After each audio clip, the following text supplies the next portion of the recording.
seats 35. Canyonero, canyonero. Well, it goes real slow with the hammer down. It's the country fried truck endorsed by a clown. Canyonero, canyonero, canyonero, canyonero.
Stand by, shore party.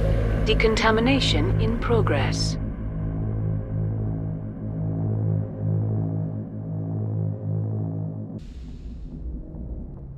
Logged. The commanding officer is aboard. XO Presley stands relieved. Commander, something you need? How's the Normandy performing? Is she everything they said she'd be? She's the best ship in the fleet, if you've got a pilot who knows how to handle her. Balance isn't what you'd expect. Takes a while to get used to that oversized drive core we got stuffed in the back, and her power can sneak up on you if you're not careful. The Normandy's probably too much ship for your average Alliance pilot, Commander. Lucky for you, I'm anything but average. I like to know my crew. Mind if I ask you a few questions? I can see where this is going. You did a background check on me, didn't you? Well, I'll tell you the same thing I told the captain. You want me as your pilot. I'm not good. I'm not even great. I am the best damn helmsman in the Alliance fleet. Top of my class in flight school, I earned that. All those commendations in my file, I earned every single one. Those weren't given to me as charity for my disease. I'm sorry, Joker. I didn't even know you were sick. You mean you didn't know? Oh, crap. Okay, I've got Wrex syndrome, brittle bone disease. The bones in my legs never develop properly. They're basically hollow, too much force and they'll shatter. Even with crutches and my leg braces, it's hard to get around. One wrong step and crack! It's very dramatic, but I've learned to manage my condition, Commander. Put the Normandy in my hands and I'll make her dance for you. Just don't ask me to get up and dance unless, you like the sound of snapping shin bones. Why does everyone call you Joker? It's a lot shorter than saying Alliance Flight Lieutenant Jeff Moreau. Plus, I love to make little children laugh. You're dodging the question. Look, I didn't pick the name. One of the instructors in flight school used to bug me about never smiling. She started calling me Joker, and it stuck. I need to know more about this Wrex syndrome if I'm putting my ship in your hands. Yeah, of course you do. It's an extremely rare condition. Nobody knows exactly what causes it. Genetic, maybe. It's treatable, but there's no cure. I classify my case as moderate to severe. I was born with over a dozen fractures, hip, thighs, ankles. My bones were already breaking in the womb. 100 years ago, I wouldn't have survived past my first year. Lucky for me, modern medical science has turned me into a productive member of society. You're not gonna break a bone trying to fly the ship, are you? I don't fly with my feet, Commander, so I'm fine as long as I'm in this chair. I gotta be real careful when I get up to take a piss, though.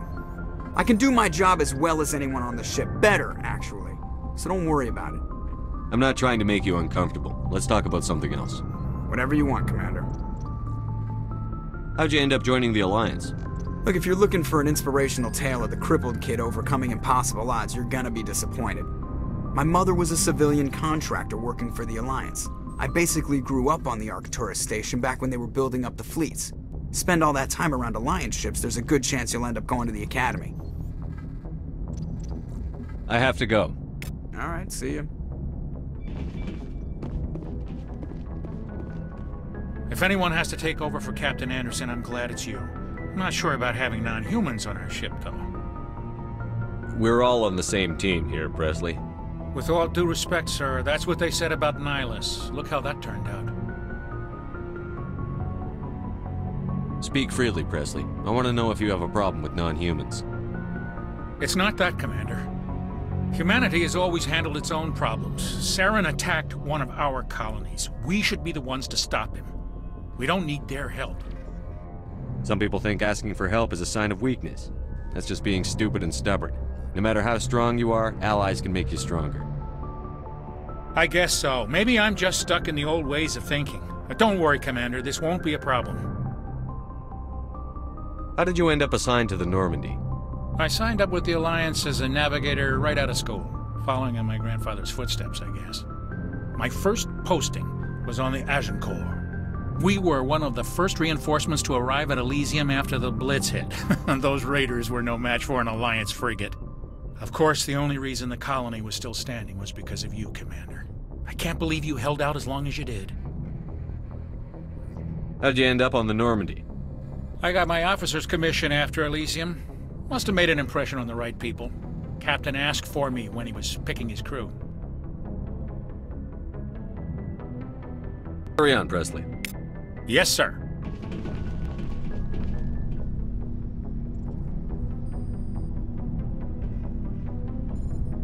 Anything you need, Commander?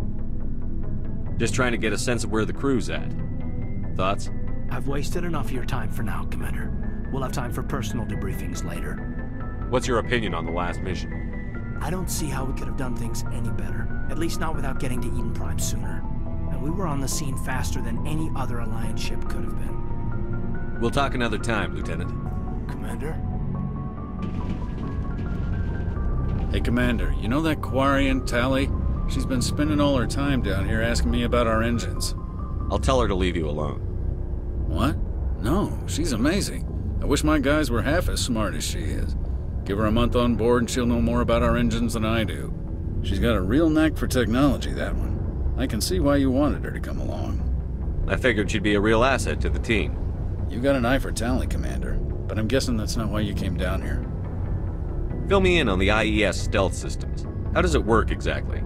You can't hide a ship out in space. They emit too much heat and radiation. Too easy for sensors to pick them up, unless you find a way to capture those emissions. So our stealth systems trap the energy we give off in storage sinks built into the ship itself. No emissions to give away our location. Eventually the sinks have to be vented. More than a few hours silent running and they overheat. Cook us inside our own hull. There's no way for anyone to detect us? A visual scan can still pick us up. Anyone looking out a window can see us plain as day. But you have to be pretty close to get an actual visual out in space. Most vessels rely on scanners. As long as the stealth systems are engaged, they can't see us. Not unless we accelerate to FTL speeds. Why doesn't it work with faster than light travel? Cranking up to FTL blue shifts our emissions, pushes them into frequencies too high to capture in the sinks. As soon as we make the jump, it's like setting off a flare. Sensors can pick up our location whenever we enter or exit FTL flight, but for short-range missions, our stealth systems are amazing, and we've got the only one. I want to know more about the Normandy. She's the best ship I've ever served on, probably the fastest vessel ever designed, and she's the only one using the new Tantalus drive core. What's so special about the Tantalus drive core? Proportionally, it's about twice the size of any other vessel. Not only are we faster, but we can run at FTL speeds longer before we have to discharge the core. Where else have you served, Adams? If you name a class of Alliance ship, I've probably served on it. Everything from dreadnoughts and carriers right down to frigates like the Normandy. My last assignment was on the Tokyo, only a cruiser, but she was a good ship. Couldn't hold a candle to the Normandy, though. Carry on, Adams. Aye, aye, Commander. Your ship's amazing, Shepard. I've never seen a drive core like this before. I can't believe you were able to fit it into a ship this small. I'm starting to understand why you humans have been so successful. I had no idea Alliance vessels were so advanced. The Normandy's a prototype. Cutting-edge technology. A month ago, I was patching a makeshift fuel line into a converted tug ship in the flotilla. Now, I'm sitting on board one of the most advanced vessels in Citadel space.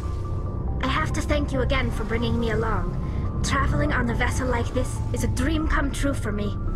I had no idea you found ship technology so interesting. It comes with being a Quarian. The migrant fleet is the key to the survival of my people. Ships are our most valuable resource.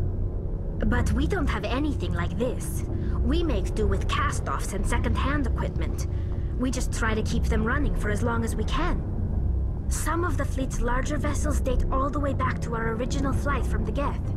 I can't believe your fleet's still using ships that are 3 centuries old. They're constantly being repaired, modified, and refitted. They aren't pretty, but they work. Mostly. We've tried to make ourselves as independent as possible on the flotilla, grow our own food, mine, and process our own fuel. But some things we just can't make on our own. A patch to maintain the hull integrity requires raw materials we just don't have. That's why our pilgrimages are so important. Tell me about your people. Our lives aren't easy. Resources are scarce, and we are constantly on the move. Everything we do must in some way contribute to the continuation of the migrant fleet. There are 17 million Quarians in the flotilla, and each of us relies on the others for survival. The bonds among my people are strong. Unfortunately, we have had to surrender many of the freedoms and civil liberties other species take for granted. What kind of freedoms? Well, it's illegal for parents to have more than one child. If our population grows too much, it would strain our resources to their breaking point. Of course, we also can't allow our numbers to become too few. If our population is in decline, the rule against single births is temporarily repealed.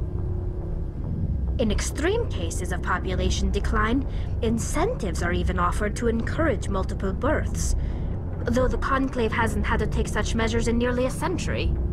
That's your government. The Conclave is our civilian branch of government.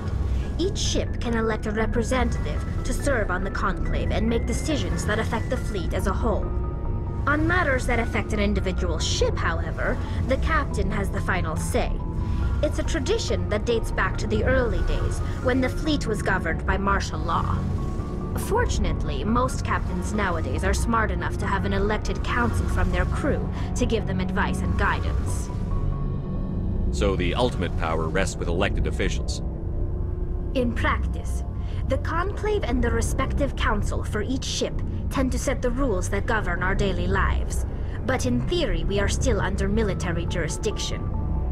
The 5 top-ranking military officials in the fleet serve on the Admiralty Board. These 5 have the power to overrule any decision by the Conclave in case of emergency. To do so requires unanimous agreement among the Admiralty, and they can only do this once. After that, the entire board must resign their posts. It's a safeguard that served us well. In nearly 3 centuries, the Admiralty Board has only overruled the Conclave 4 times. I want to know more about the Geth. I doubt I can tell you anything you don't already know. It's been almost 3 centuries since they drove my people into exile. All I know is the story of their origins, what they were when we created them, and how they turned on us. Interesting. The Geth were originally created to serve as an automated manual labor force. Initially, their intelligence was as limited as any VI. Over time, we made small modifications to their programming to allow them to perform more varied and complex tasks, bringing them closer and closer to true AI status. How come the Council didn't step in and stop you? This wasn't true AI research. We may have been skirting the bounds of the law, but we never did anything that was actually illegal. The changes were so insignificant, so gradual, that we were able to control them. Or so we thought. But one thing we underestimated was the power of the neural network. 1 million Geth thinking simultaneously created an inherently unstable matrix. So, the Geth share brain power? Many of the Geth's logic systems were designed to work in concert with other nearby Geth. Basically, the more of them you have in the group, the smarter they are. What made them rebel? As we built more and more Geth, their effective intelligence became more sophisticated, more abstract. One day, a Geth began to ask its Quarian overseer questions about the nature of its existence. Am I alive? Why am I here? What is my purpose? As you can imagine, this caused a near panic among my people. I don't see what's so bad about those questions. The Geth were created to engage in mundane, repetitive, or dangerous manual labor.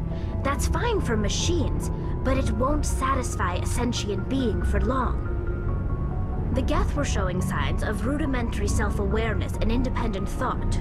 If the Geth were intelligent, then we were essentially using them as slaves. It was inevitable the newly sentient Geth would rebel against their situation. We knew they would rise up against us, so we acted first.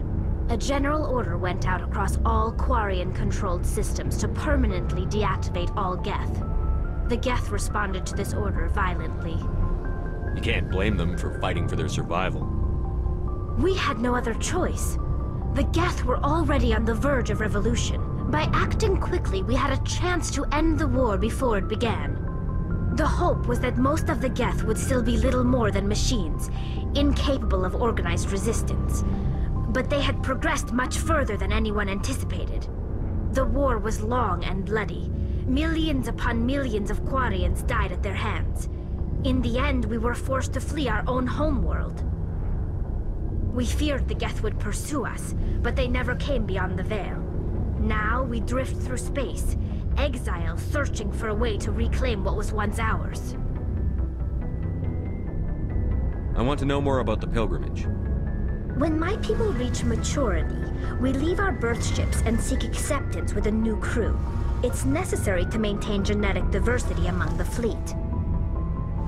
But no ship wants to accept someone who will be a burden on them. So, to prove our worth, we embark on a pilgrimage. We set out alone, leaving the flotilla and our families behind us.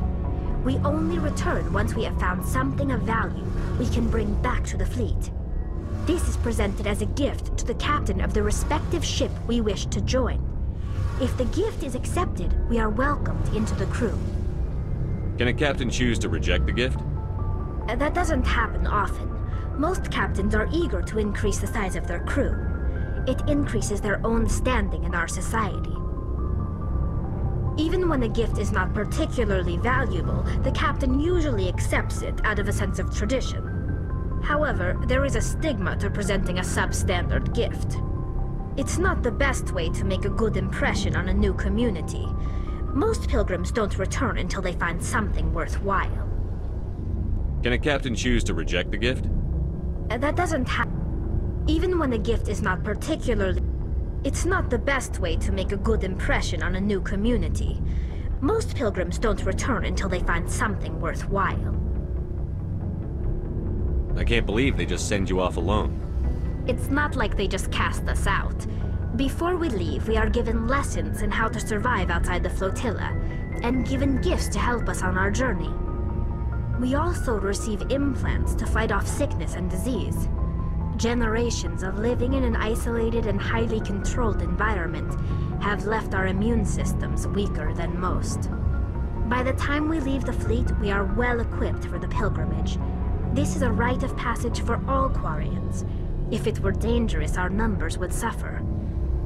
Virtually every pilgrimage ends with a triumphant return and the ritual presentation of the gift to one of the fleet's captains. I want to talk about something else. Like what?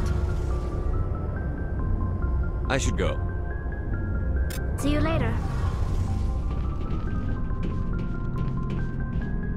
Nice ship you've got, Shepard. What can I do for you? What's your story, Wrex? There's no story. Go ask the Quarian if you want stories. You Krogan live for centuries. Don't tell me you haven't had a few interesting adventures. Well, there was this one time the Turians almost wiped out our entire race. That was fun. I heard about that. You know, they almost did the same to us. It's not the same. It seems pretty much the same to me. So your people were infected with a genetic mutation? An infection that makes only a few in 1,000 children survive birth? And I suppose it's destroying your entire species? I suppose it isn't all the same. I don't expect you to understand, but don't compare humanity's fate with the Krogan. I was just making conversation. I wasn't trying to upset you. Your ignorance doesn't upset me, Shepard. As for the Krogan, I gave up on them long ago. The genophage infected us, but it's not what's killing us. Are your people really dying? We're sure not getting any stronger. We're too spread out. None of us are interested in staying in our own system. Lots of species have left their homes and prospered. But they go to colonize new worlds. We're not settlers. We're warriors. We want to fight. So we leave. Hire ourselves out. And most of us never go back. What can you tell me about the genophage?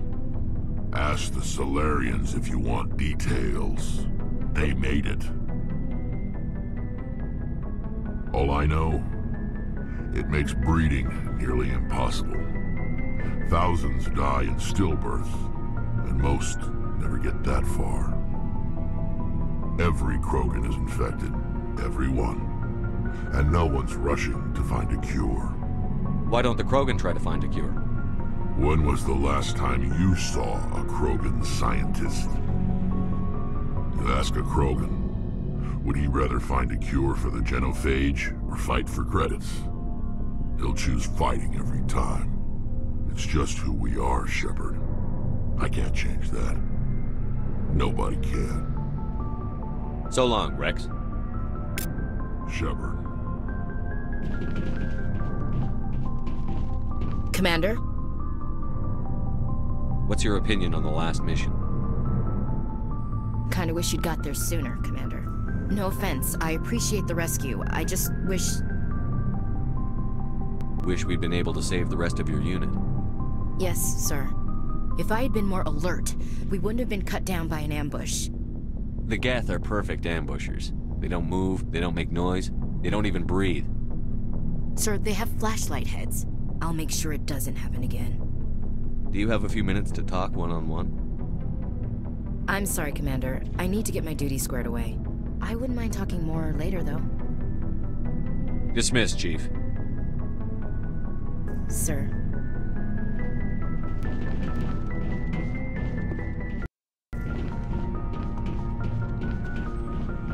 Thanks for bringing me on board, Commander.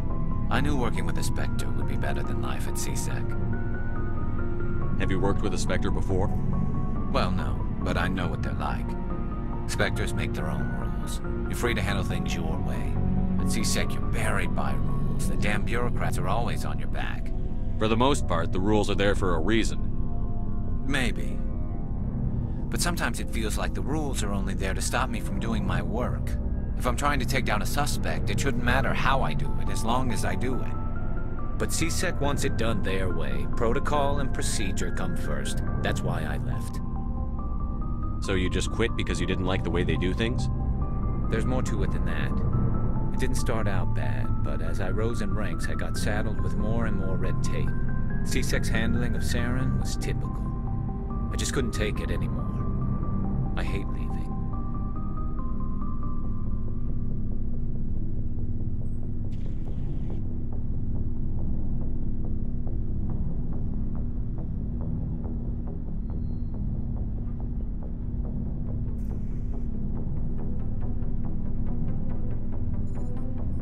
I hope you made the right choice. I'd hate for you to regret it later. Well, that's sort of why I teamed up with you. It's a chance for me to get off the Citadel, see how things are done outside C-Sec. Either way, I plan to make the most of this. And without C-Sec headquarters looking over my shoulder, well, maybe I can get the job done my way for a change. If getting the job done means endangering innocent people, then no. We get the job done right, not fast. Got it? I wasn't trying to... I understand, Commander.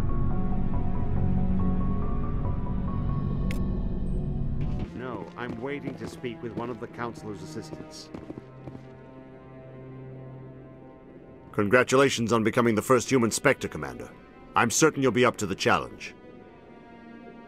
I appreciate that. My name is Admiral Kahoku. It's about time the Alliance got one of our own in with the Spectres. We need people like you to deal with our problems. Is something wrong, Admiral? I'm getting stonewalled by bureaucratic assholes. Nothing new. Maybe you can help me, Shepard. One of my recon teams was investigating some strange activity out in the Traverse. We lost contact yesterday. Now I can't get clearance to check it out. Suddenly it's a restricted area. But that doesn't apply to you, Shepard. Spectres can go anywhere they want. You could find out why my team dropped out of contact. I'll find them, Admiral. I appreciate that, Commander. I was running out of options. I'm going to stay here and see if I can find anything out through official channels. Won't hold my breath, though. I'll upload the info on where my team was last seen to your ship. Maybe you can get some answers.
Commander, I'm picking up a signal from the planet's surface.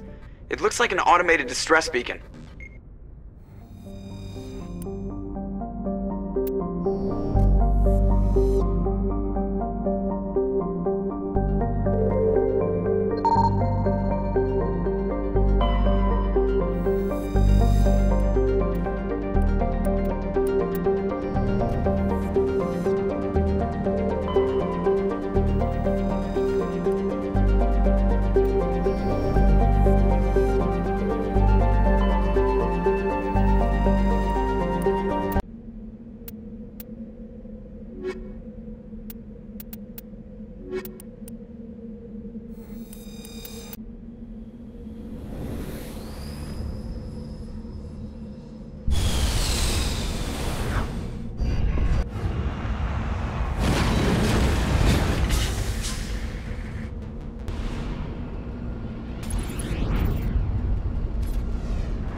Alliance soldiers.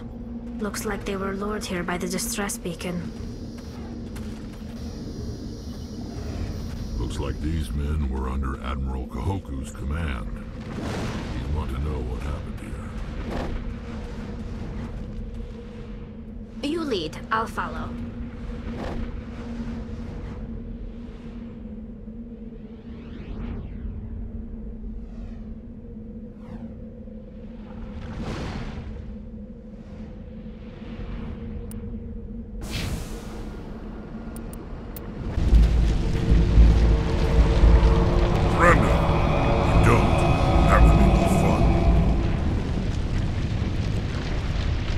In case you didn't notice, this place is falling apart. Exhilarating, isn't it? Thanks for getting rid of those energy fields for us. Hand the doctor over.